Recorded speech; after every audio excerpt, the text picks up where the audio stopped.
Hi mga Mi! Nice afternoon! Ay, tatambay muna ako dito mga Mi. Mahilig din ba kayo sa music habang nagpapalipas ng oras? Ang musika ay natural expression na ginagawa ng mga tao libong taon na. Ang sinuunang sibilisasyon sa Africa, Europa at Asia ay gumagamit na ng musika sa pamamagitan ng himig. Dito sa Pilipinas, napakahilig ng mga Pinoy sa musika. Ito'y pamanang kolonyal ng Espanya at mga taga-kanluran. Sa umpisa ay mga genre na kundiman at may iba't ibang bersyon ng lokal na lengguwahe natin. Nagkaroon din ng tinatawag na Manila Sound at kalaunay nabuo ang Original Pinoy Music or OPM na tumutukoy sa mga musika na likha o gawang Pinoy. Sa galing lumikha at kumanta ng mga Pinoy, napakaraming OPM music ang mapagkakamalan mong foreigner or imported.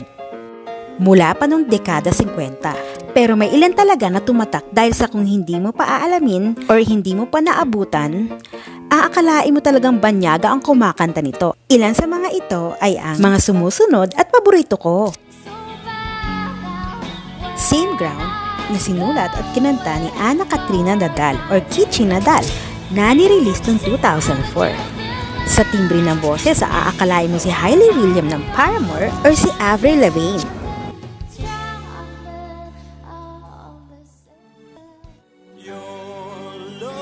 Your Love ng bandang Alamid na sinulat at nilikha ni Dexter Facelo at Gary Ignacio.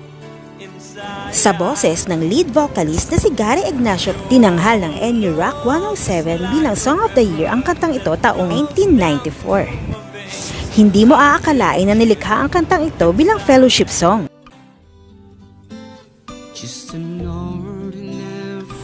Ordinary Song na nilikha ng singer-songwriter na si Mark Velasco.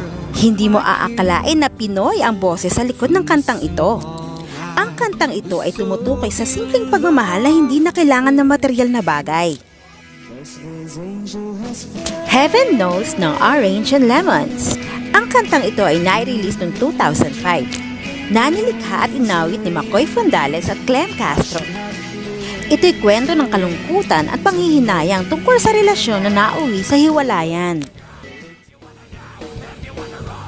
Wake Up by Slapshot na nilikha at inawit ng Slapshot frontman na si Jamir Garcia. Talagang hindi mo aakalain na local or Pinoy ang kumanta ng mala Corey Taylor na metal band na Slipknot. Ang Wake Up ay nai-release noong 2002 mula sa album na Project 1141 na ang mensahe ng kanta ay tungkol sa fresh start. Marahil ay madalas niyong marinig ang kantang ito kapag tanghali at pinapatulog kayo ng nanay niyo. Kapag binubuksan na ang radyo. Ito ang kantang Don't Know What to Say ni Rick Segreto, na nilikha ng magaling na singer-songwriter na si Odette Quezada. Kwento ito tungkol sa tinatagong pagtingin na hindi malaman kung paano sasabihin, kaya naman ang kantang ito ay madalas gamitin sa mga theme song ng mga romantic love story sa pelikula. Ang kantang ito ay mula sa Pinoy alternative pop band na Immaculate. Ito ay ang kantang Girl na nilikha ni Yui Hakub, Benjun Tongkeko at Cale Ignacio, na inawit ng lead vocalist na si Gerald Esguerra na nai-release noong 1995 mula sa album na Too Good to Be True. Dedicated ang kantang ito na nilikha ng isang lalaki para sa isang babae. Minsan ang naging soundtrack ng isang commercial ng shampoo ang kantang ito taong 1994 na sinulat ni Louie Acampo at Raymond Villaruel. Ang napakalamig at magandang boses na ito ay sa dating lead vocalist ng bandang Side A na si Joey Generoso. Sa ganda ng boses ay mapagkakamalan mo talagang foreigner ang may-ari nito. Isa ako sa nag-akalang imported ang OPM hits na ito. Kahit na nga batang 90s ka, marahil wala kang idea na Pinoy ang may-ari ng boses na ito. Madalas itong kantahin ng mga Pinoy sa videoke. Ang kantang ito ay sinulat at kinanta ng musician artist na si Paul Sapiera, ama ng international Pinoy rapper na si Easy Mill. Ang kantang High ng The Speaks. Yes mga Mi, Pinoy ang boses sa likod ng kantang ito.